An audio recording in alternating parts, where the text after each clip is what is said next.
여러분,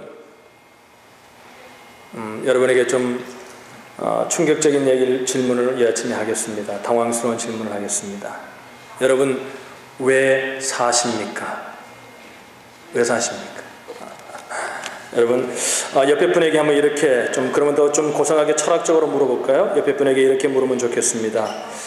형제자매님, 왜 이 세상에 존재하고 계십니까? 물어보겠습니다. 자, 묻겠습니다.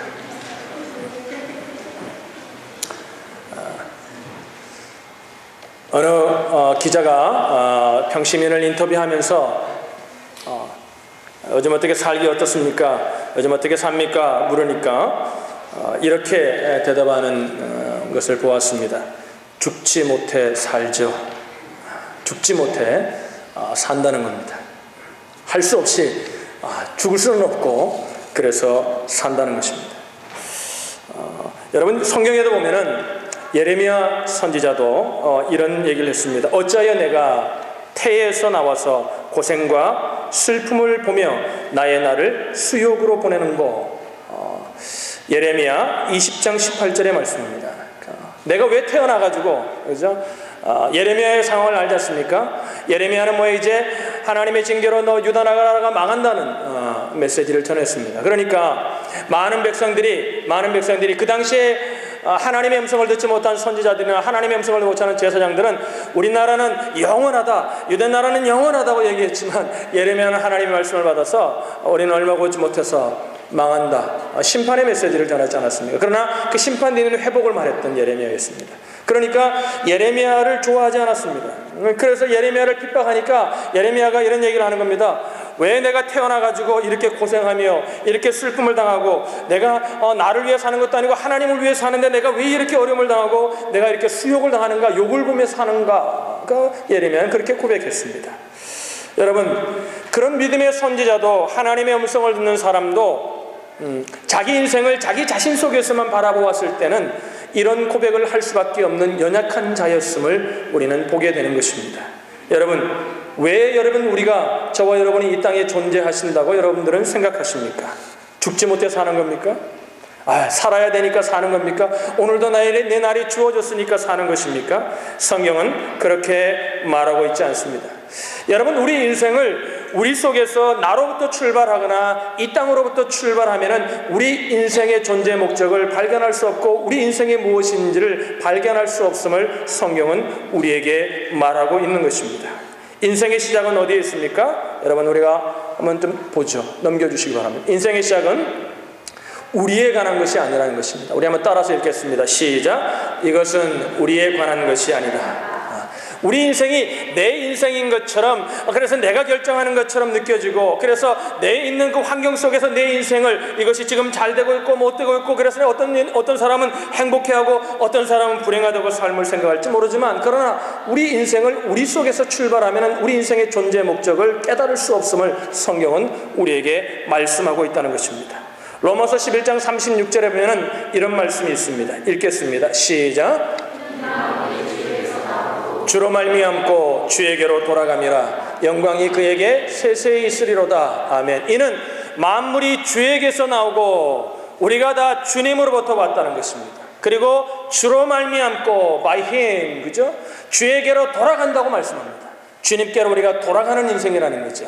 그러니까 우리 인생을 어디서 생각했냐면, 내가 지금 하고 있는 일이나 내가 지금 살아가고 있는 환경이나 내 주위에 있는 사람들이 평가하는 것으로 내 인생의 존재 목적이 평가되는 것이 아니라, 우리 인생의 존재 목적은 어디서부터 출발해야 되냐면은 그분이 우리를 만드셨기에, 우리가 그분으로 말미암아 살기에, 우리가 그분께로 돌아가기에 우리는 그분으로부터 생각해야만이 우리 존재 목적을 알 수 있다는 것입니다. 여러분, 하나님은 우리를 보시며 어떻게 생각하신다고 성경은 말합니까? 성경은 이렇게 말합니다. 우리 다 같이 한번 읽어보죠. 읽습니다. 시작. 할렐루야. 하나님께서는 뭐냐면 우리를 보시고 기뻐하신다는 것입니다. 오늘 우리가 예배를 드리고 있어서만 기뻐하는 것이 아니라, 하나님 예수 그리스도를 통해 우리가 구원받은 인생이라면, 하나님과의 관계가 회복되었다면 이제 우리 인생을 보시면서 하나님은 기뻐하신다는 거예요. 기뻐하신다. 그러니까 우리 인생을 어디서부터 시작해야지 우리 인생의 의미를 깨달을 수 있냐면, 존재 의미를 깨달을 수 있냐면 하나님으로부터 출발해야 한다는 것입니다. 그래서 하나님과 함께 내 인생을 보아야 한다는 것입니다. 이게 성경이 말하고 있는 것입니다. 여러분, 하나님을 생각할 때 어떤 모습이 떠오릅니까? 성경은 하나님의 모습을 어떻게 그리고 있습니까? 우리는 하나님이 우리를 도와주시는 분, 하나님이 우리가 잘못하면은 우리의 잘못을 찾고 계시는 분으로 우리가 볼 때가 많습니다. 또 우리가 위급하면은 하나님 알아서 내 인생에 불을 꺼주시는 분으로만 생각할 때가 많습니다. 그러나 여러분, 하나님은요, 우리를 보실 때 어떻게 합니까? 하나님 왜? 우리를 보시고 기뻐하신다는 거예요. 따라합시다. 하나님은 나를 기뻐하신다. 믿으십니까, 여러분?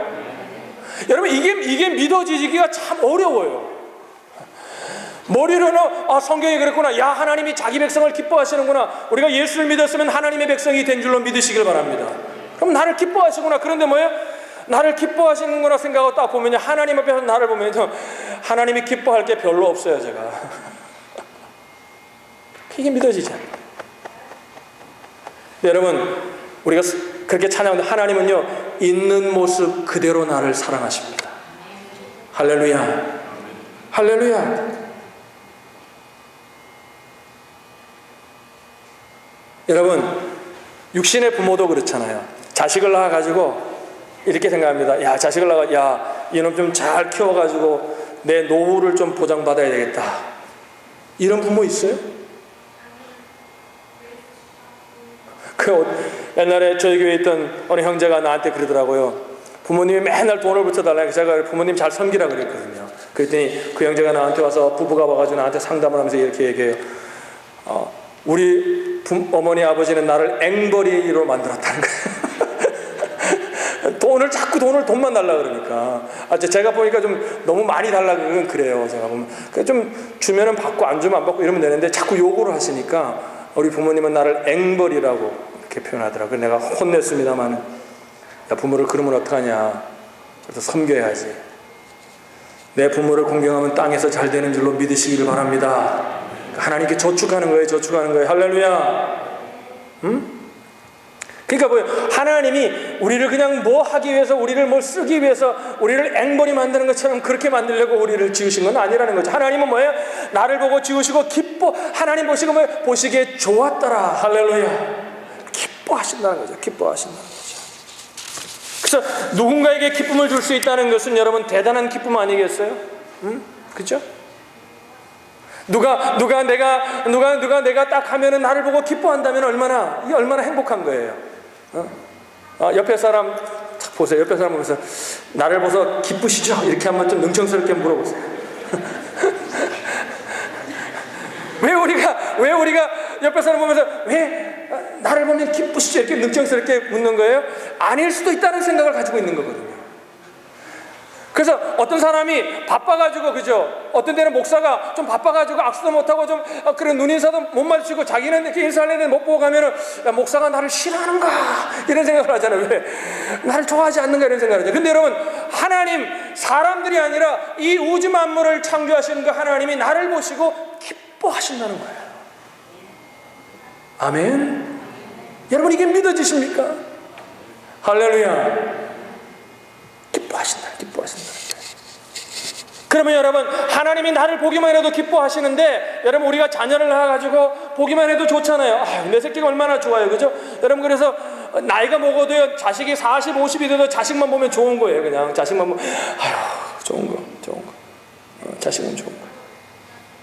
근데 여러분, 어떨 때 더 부모들이 기쁠 때가 있잖아요. 자식을 볼 때 보기만 해도 좋지만 어떨 때 뭐에 참 자식 낳은 보람이 있고, 그죠? 참 자식 보면 좋잖아요. 여러분, 하나님이 우리를 보시고 기뻐하시지만 어떻게 할 때 하나님이 보시고, 야, 기특하다, 정말 내가 그래도, 야, 너 사랑한 보람이 있구나, 하나님이 기뻐하시냐면, 무엇을 할 때 하나님이 기뻐하시냐면 하나님이 우리를 예배할 때 기뻐하신다는 것입니다. 할렐루야.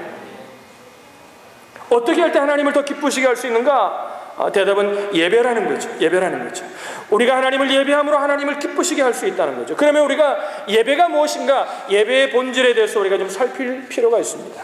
오늘 제가 살피는 이 말씀은 우리가 청년부 예배에서 제가 지난 2주간에 살폈던 말씀입니다. 예배가 너무나 중요하죠. 여러분, 그러면 예배의 본질이 무엇인가? 우리가 그렇처럼 성도들이 그러더라고요. 믿음, 그냥 예수를 믿기만 해도 1년이면 50번 이상씩 예배를 드립니다.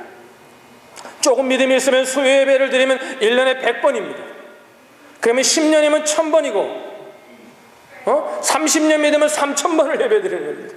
만약 50년이면 5000번의 예배를 드리는 거예요. 우리가 예배를 그렇게 많이 드리고 있음에도 예배의 본질을 잊어버릴 때가 많다는 것입니다. 우리가요, 어떨 때는요, 가장 옆에 있는 사람을 이해하지 못할 때가 많은 것처럼 가장 많이 드리고 있고 가장 흔히 하는 종교적인 삶의 모습이 예배이기 때문에 예배의 본질을 잊어버릴 때가 참 많은 것 같습니다. 예배의 본질은 무엇입니까? 첫 번째 예배의 본질은 이것입니다. 우리 다 같이 한번 1번 읽겠습니다. 시작. 하나님께 기쁨을 드리는 것이다. 예배는 하나님께 뭘 드리는 거라고요? 기쁨을 드리는 거예요. 할렐루야. 한번 성경 말씀 읽어보죠. 읽습니다. 시작. 주는 그를 예배하고 그의 사랑을 신뢰하는 자들을 기뻐하신다. 주는 그를 예배하고, 그러니까 예배가 무엇이냐면, 예배는 이런 거라고 우리가 한마디로 정의하기는 어렵겠지만 이렇게 정의할 수 있어요. 예배는 뭐냐면 하나님의 사랑에 대한 반응이고 하나님께 기쁨을 드리는 행동이에요. 하나님의 사랑을 받아서 너무나 감사한 거예요. 그래서 뭐예요? 그 하나님에 대한 기쁨을 행동으로 표현하는 것, 이것이 예배라는 거죠. 여러분, 그러니까 예배는 하나님께 기쁨을 드리는 거예요. 예배는 여러분, 우리가 은혜 받는 게 예배가 아니에요. 여러분, 우리가 예배를 드리다 눈물을 흘려야 예배를 잘 드리는 게 아니에요. 여러분, 예배를 올 때 어떤 마음으로 했냐면, 오늘도 나를 기뻐하시는 주님이 그 예배 드릴 때 얼마나 나를 기뻐하실까를 생각하며 오는 것이 예배라는 것입니다. 할렐루야. 한 주 동안도 뭐예요? 우리가 이 공적인 예배를, 예배의 삶은 예배죠. 예배를 드리기 위해서 오늘 이 공적인 예배를 한 주 동안도 뭐예요? 뭘 생각하는 거예요? 나를 기뻐하시는 하나님, 그래서 그 하나님 앞에 내가 예배를 드릴 때 하나님이 얼마나 기뻐하실까, 그 생각을 하며 그 소망을 가지고 그 희망을 가지고 그 믿음을 가지고 예배 자리에 나와 예배를 드리는 것, 이것이 예배라는 것입니다. 그러니까 예배는 예배는 그냥 내가 은혜 받는 게 예배가 아니에요. 그래서 어떨 때 우리가 예배 잘 드렸다는 생각이 듭니까? 오늘 찬양이 괜찮았어. 오늘 은혜가 있더라.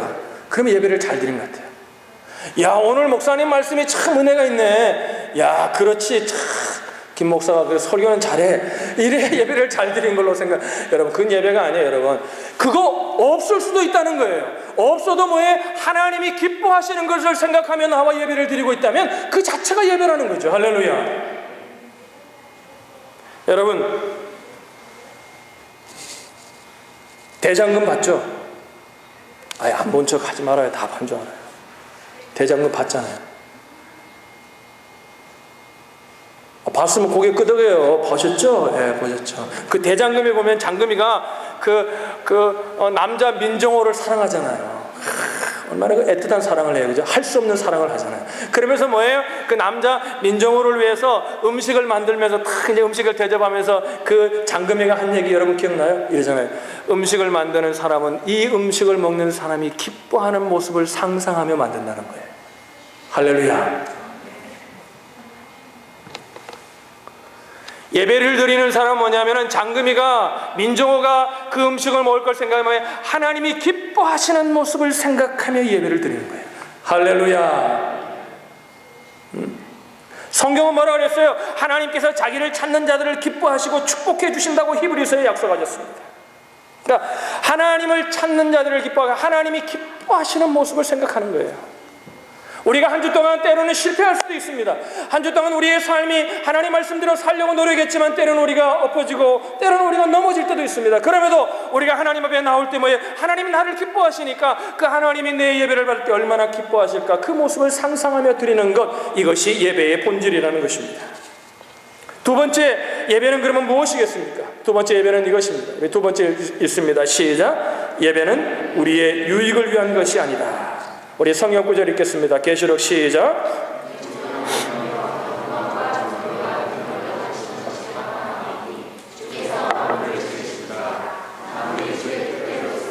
또 지으심을 받았나이다. 예배는 주 하나님이여 영광과 존귀와 능력을 받으시는 것이 합당하오니, 그러니까 하나님께 영광과 존귀를 드리는 것이지 자기의 유익을 위한 것이 아니라는 거죠. 물론 예배를 통해 우리에게 유익이 있는 것은 사실입니다. 회복이 일어나고, 예배를 통해 다시 못 깨달았던 것들을 깨달아지고, 예배를 통해 다시 회개할 것들을 회개하고, 우리의 죄가 드러나고, 우리의 연약함이 드러나고, 우리의 그래서 하나님의 은혜가 부어지는 것, 그래서 우리 가운데 유익이 있는 것은 사실이지만, 그러나 예배는 내 유익을 위해서, 그것을 위해, 그 열매를 위해서 드리는 것이 아니라는 것입니다. 그건 주셔도 좋고 안 주셔도 오케이.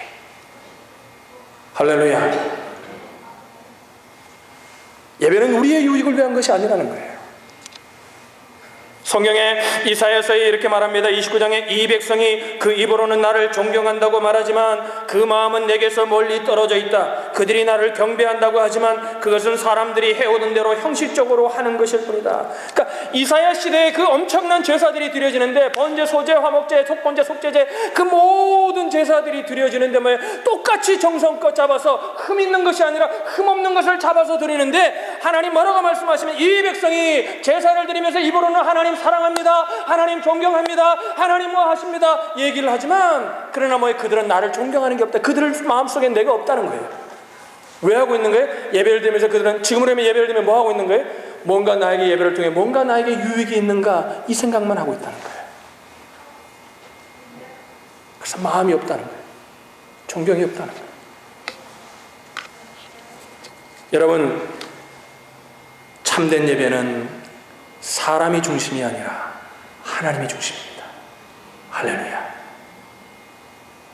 예배자의 유익을 위함이 아니라 하나님께 있는 거예요.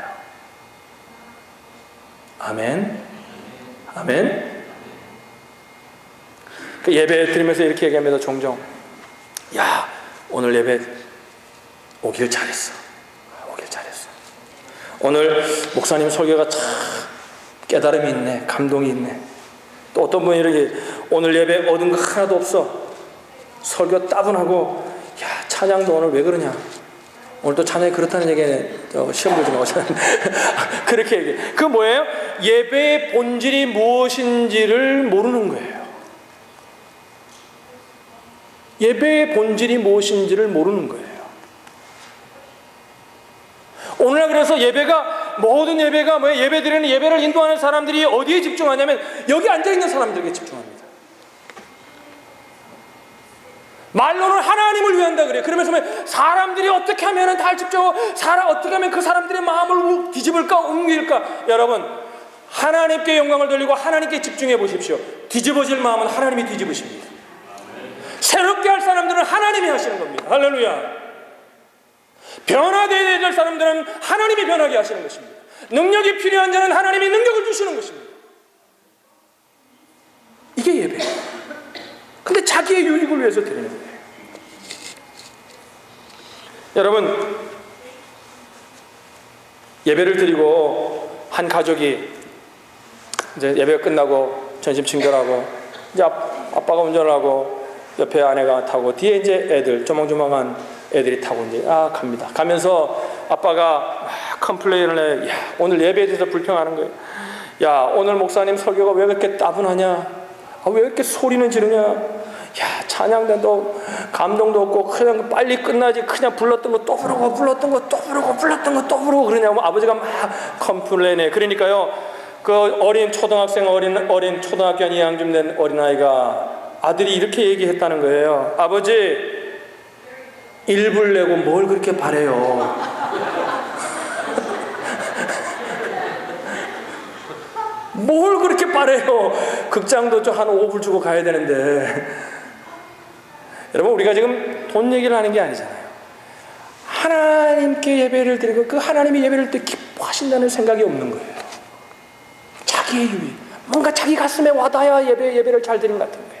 뭔가 찡해야 눈물이라도 나야. 여러분, 눈물 나는 게 잘못됐다는 건, 하나님이 눈물이 필요하면 눈물을 주십니다. 아멘. 기쁨이 필요하면 기쁨을 주십니다. 그러나 그걸 위해 예배를 드리는 건 아니라는 거예요.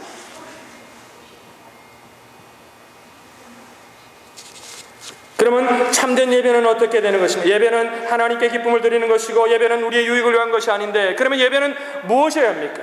예배는 삶 그 자체여야 한다는 것입니다. 따라합시다. 한번. 예배는 삶 그 자체이다. 여러분, 이 두 가지의 두 성경은 예배가 우리의 삶의 스타일이 되어야 됨을 말씀하고 있는 말씀입니다. 우리 같이 한번 읽어보죠. 시작. 계속해서 그를 예배하라. 또 읽습니다. 시작. 해 뜰 때부터 해질 때까지 찬양하라. 뭐라는 거예요?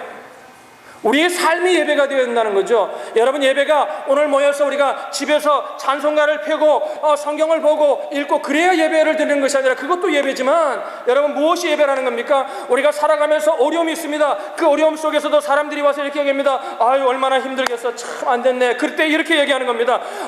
괜찮아요. 그래도 내가 지금은 어렵지만 하나님이 나와 함께 하시니까, 내가 하나님이 함께 하시면 내가 감당할 수 있습니다. 할렐루야. 이게 예배입니다. 할렐루야. 기도했더니, 어려운 가운데 기도했더니 하나님이 응답을 주셨습니다. 그래서 형제들에게, 자매들에게, 하나님이 내가 이렇게 힘들었는데 내가 엎드려 기도했더니 하나님이 이렇게 피할 길을 주시고 나를 이렇게 축복하셨습니다. 이 간증이 예배인 거예요.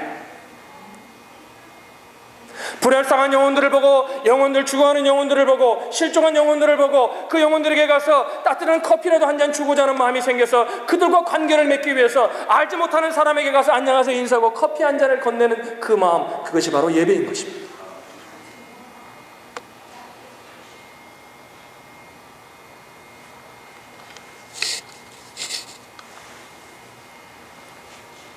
성경은 뭐라고 말합니까? 우리의 몸을 거룩한 산제물로 드리라고 로마서 12장 1절 2절에 우리에게 그렇게 바울은 우리에게 권면합니다. 삶이 예배해야 한다는 거죠. 삶이. 그러니까 여러분, 우리가 실패할 수 있습니다. 우리가 때로는 하나님의 말씀대로 살지 못하는 연약함이, 그래도 여러분, 그 연약함 가운데 뭐예요? 내가 실수했을 때 하나님이 나를 깨닫게 해주실 때, 하나님 내가 잘못했습니다. 하나님 내가 주님께로 돌아오기 원합니다. 주님 앞에 회개하는 것, 그것이 예배인 것입니다.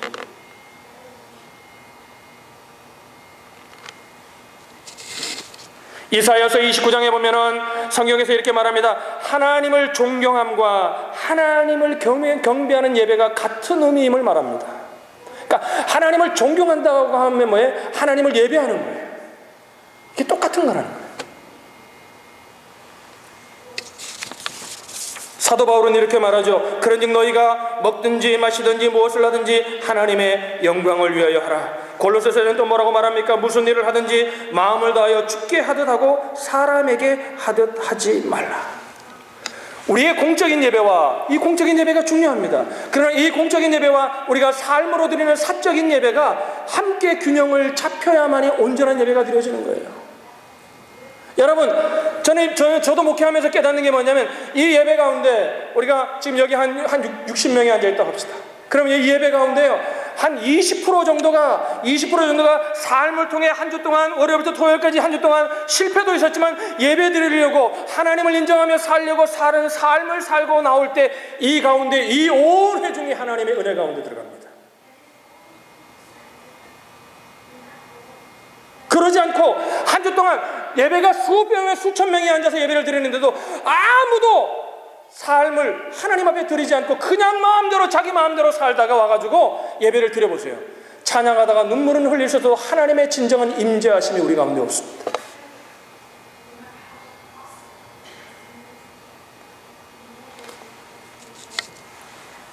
공적인 예배와 사적인 예배가 균형 잡혀야 합니다. 아멘. 여러분, 우리가 완벽할 수는 없습니다. 그러나 삶 속에 회개하게 하시면 회개하고, 하나님이 우리를 쓰시고자 할 때 우리의 마음을 드리고 정성을 드리는 겁니다.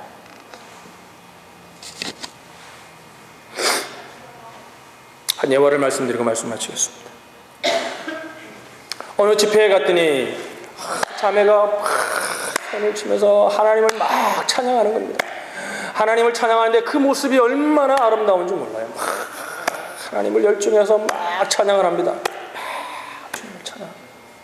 그러다 어떻게 하다 예배가 찬양이 거의 한 중간쯤 무르익었는데 어느 여자 집사님 한 분이 조금 늦어서 예배에 왔습니다. 그래서 그 자매에게 좀 비켜달라고 눈질합니다. 그랬더니 그 자매가, 여러분, 이건 찬양이 아닙니다. 뭔지 알겠어요? 그럴 때 뭐예요?